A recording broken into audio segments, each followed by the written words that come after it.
Hi hello అందరికీ welcome back to my channel. Thank you for watching. అందరు తప్పకుండా మా వీడియో వాచ్ చేయండి. ప్లీజ్ లైక్ చేయండి, సబ్స్క్రైబ్ చేసుకోండి. కొత్త వాళ్ళు అయితే లైక్ చేయండి, పాత వాళ్ళందరికీ థ్యాంక్ యూ ఫర్ వాచింగ్. అలాగే thank you for like. Please like చేయండి, సబ్స్క్రైబ్ చేసుకోండి ఫ్రెండ్స్. ఈరోజు సండే అయితే ఉదయాన్నే నాకైతే స్నానం అయ్యిందనమాట. ఫ్రెష్ అయిపోయాను, ఎందుకంటే రైతు బజార్కి వెళ్దామని చెప్పేసి. నేను రైతు బజార్కి ఎందుకు వెళ్ళాలనుకుంటున్నానంటే గుడ్లు తీసుకురావడానికి. ఇక్కడ మామూలుగా ఇంటి దగ్గర కిరాణా షాపుల్లో గుడ్లు చాలా చాలా రేటుగా ఉన్నాయన్నమాట. కొంచెం రైతు బజార్కి వెళ్ళి తెచ్చుకుంటే కొంచెమన్నా రేటు తగ్గుతుంది కదా అని చెప్పేసి నేనైతే ఉదయాన్నే ఫ్రెష్ అయిపోయాను. మా ఆయనగారితో పాటు రైతు బజార్కి వెళ్ళి గుడ్లు తీసుకొద్దామని చెప్పేసి ముందుగా అయితే ఇడ్లీ పెడుతున్నాను అనమాట. ఈ చిన్న గిన్నెలో ఇడ్లీ మా ఆయనగారికి, ఈ పాత్రలో పెట్టి ఇడ్లీలు మాకనమాట.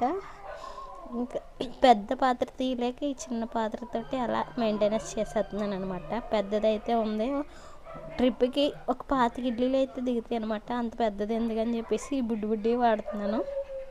ఇంక ఈరోజు సండే కదండి, మా వాళ్ళు అయితే మా పిల్లలు ఇల్లు పీకి పందిరేస్తున్నారు అనమాట. ఇద్దరు, ఒక అమ్మాయి ఏమో ఇల్లు తుడుతుంది. ఇంకా మా ఆయనగారు అయితే రైతు బజార్కి వెళ్ళి వస్తారు. నేనైతే వెళ్ళడానికి అవ్వలేదు, ఎందుకంటే మా పెద్దమ్మాయి కంటే మా నిత్యకి తలలో చుండ్రు బాగా పట్టిస్తుంది అనమాట. అయితే చుండ్రు పోవడం కోసమని నేను మెంతులు, కరివేపాకు సంథింగ్ మొత్తానికి వేయించేసి దాన్ని కొబ్బరి నూనెలో కలిపేసి మొత్తం రాసాను అనమాట. తలకు మొత్తం పట్టించాను. అలా పట్టింతే చుండ్రు పోద్దంట.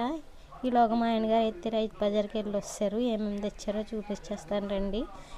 నేను మనసులో అనుకున్న ఎప్పుడప్పుడు మా ఆయనగారికి వినిపిస్తూ ఉంటాయి అనమాట. నేను పైకి చెప్పకపోయినా నా మనసులో ఏదన్నా అనుకుంటే మా ఆయనగారికి తెలిసిపోద్ది.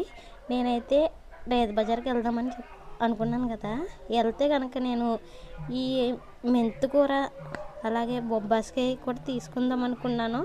నేను మనసులో అనుకున్నది మా ఆయనగారికి నిజంగానే తెలిసిపోయి తెచ్చేసారనమాట. గొంతు చాలా నొప్పిగా ఉంది, ఎందుకంటే దగ్గు విపరీతంగా వస్తుంది దానివల్ల. ప్లస్ చలి కూడా ఎక్కువగా ఉంది కదా, దానివల్ల రొంప దగ్గు కూడా వచ్చింది. ఇంకా చెప్పాలంటే ఇవాళ రైతు బజార్కి అయితే వెళ్ళి వస్తారు కదా, ఇంకా నేను మా ఆయనగారు తేగానే నేను వంట మొదలు పెట్టేశాను.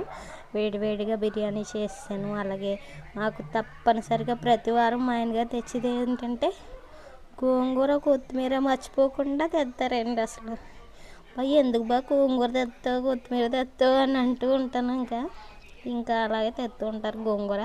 ఇంక ఈ గోంగూర వేసి చక్కగా చికెన్ అయితే వండేసా, అలాగే బిర్యానీ చేస్తా. వేడివేడిగా భోజనం చేసిన తర్వాత మా వారైతే ఇంకా పనికి వెళ్ళిపోయారు అనమాట. మా వారంటే మా బావ పనికి వెళ్ళిపోయాడు. మేమైతే ఇక్కడ సినిమా చూస్తున్నాం, మాయాబజారు. నాకు చిన్నప్పటి నుండి పాత సినిమాలు అంటే బాగా ఇష్టం అనమాట, ఎందుకంటే మా నాన్నగారికి ఇష్టం. ఇంక నాకు కూడా అలా అలవాటు అయిపోయినాయి పాత సినిమాలు చూడడం. కొత్త వాళ్ళు అయితే మా ఛానల్ లైక్ చేయండి, ప్లీజ్ సబ్స్క్రైబ్ చేసుకోండి ఫ్రెండ్స్. మేమైతే పాత సినిమా చూసేస్తున్నాం. ఇక్కడైతే మా ఆయనగారు పనికి వెళ్ళి వచ్చేటప్పుడు అలా సినిమాకి కూడా వెళ్తానని చెప్పారనమాట. ఆయన సినిమాకి వెళ్ళారు, మేమైతే ఇంటికాడ టీవీ చూస్తున్నాం. Thank you for watching. Please subscribe.